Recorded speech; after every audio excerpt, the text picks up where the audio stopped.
Olá, sejam bem-vindos a este canal. Eu sou a Violeta, sou uma terapeuta familiar e nesse vídeo eu quero contar para vocês o porquê do nome deste canal, né? Ministério em Fúria.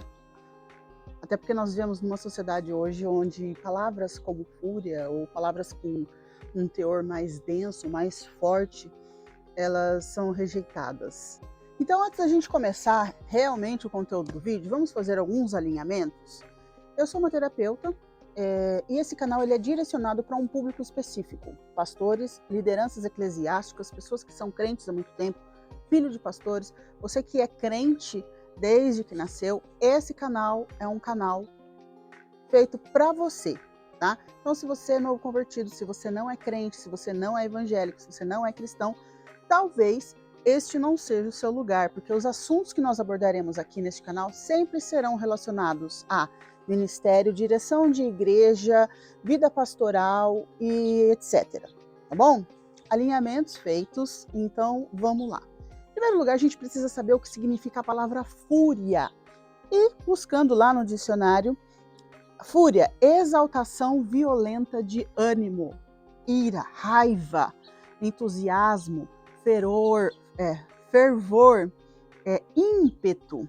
E eu acredito que se você aí, que é pastor, que é líder, que é crente, em algum momento, né, você passou por um processo de conversão, você experimentou essa sensação, esse sentimento de fúria. E o que é esse sentimento? O que é essa sensação de fúria?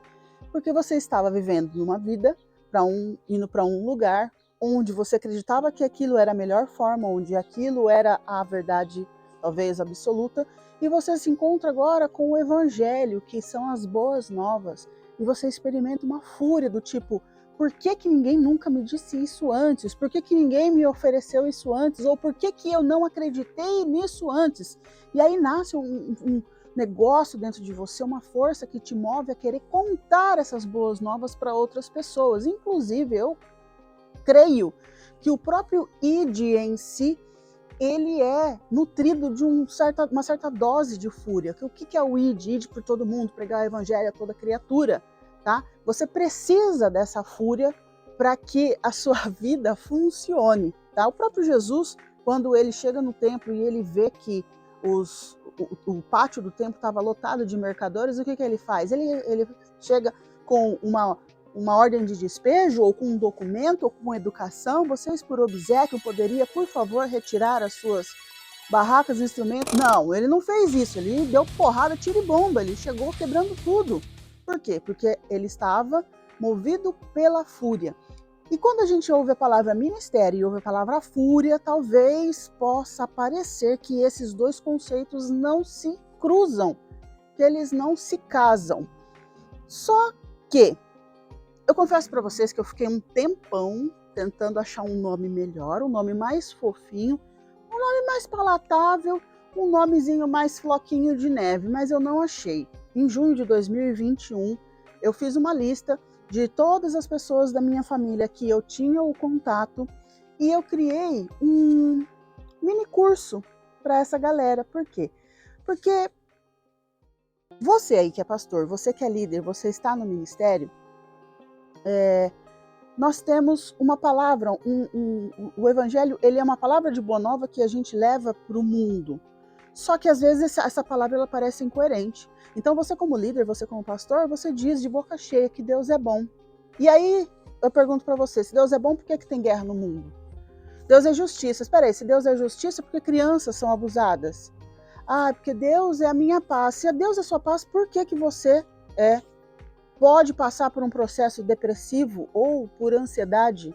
Ou porque ainda assim pastores não estão livres de terem os seus filhos drogados? Por que existem filhos de pastores que são ativos dentro da igreja e de repente cantam no louvor e aí no final do culto vai para o motel, sendo que você prega dentro da tua igreja que fornicação é pecado, mas o teu filho faz isso. Você prega que a família é um projeto de Deus, mas você mesmo é adúltero. O líder é adúltero. Por quê? Porque nós estamos nesse mundo, nós não estamos distantes da possibilidade de cairmos nesses lugares, nos pecados, nas tentações. Por quê? Tentar é pecado? Não, sermos tentados não é pecado. Cair na tentação é pecado. Mas você não era o líder? Você não era o cara bambambam, o cara que lia a Bíblia, o cara que orava? Por que você caiu nesse lugar? Então esse canal ele vem justamente para responder algumas dessas perguntas para você, liderança, e você sabe que você no papel de líder você não tem para onde correr.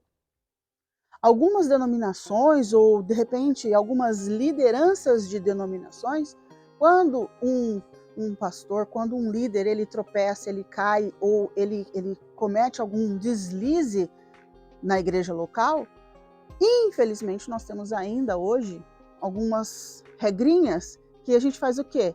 A gente trata esse pastor? Não. Ou ele é massacrado pelo povo da igreja e às vezes pela própria liderança dele, ou então ele simplesmente é movido de lugar.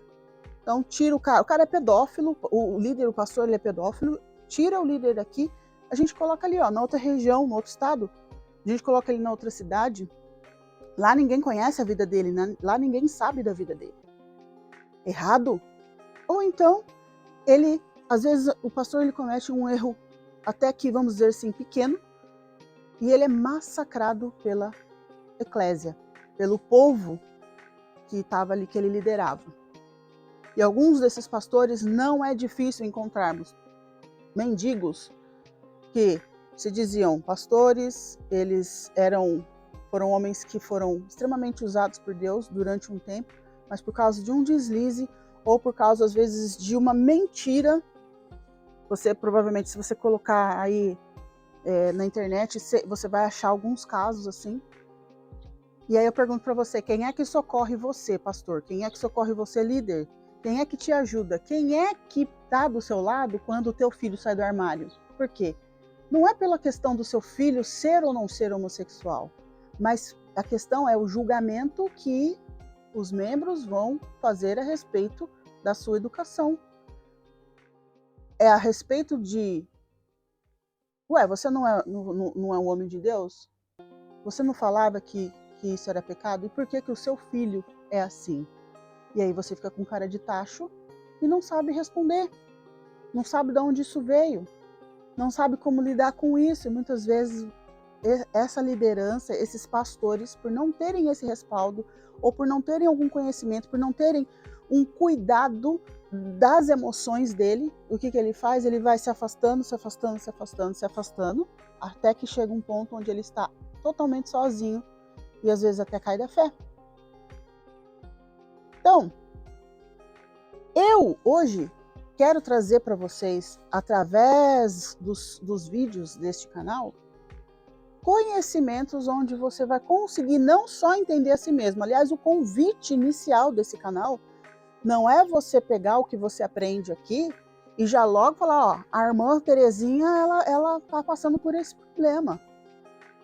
Ah, porque o Ricardinho lá da bateria, ele tem esse problema. Não, em primeiro lugar é o teu posicionamento, a tua vida, os teus problemas. Como que você como líder, você como pai, você como homem, você como marido, como que você vai curar a si mesmo? Como que você vai primeiro pegar o seu núcleo familiar e resolver as tretas do seu núcleo?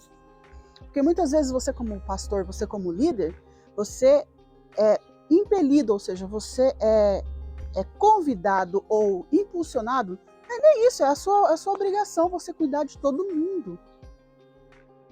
E nessa de cuidar de todo mundo, você esquece da pessoa mais importante, que é você.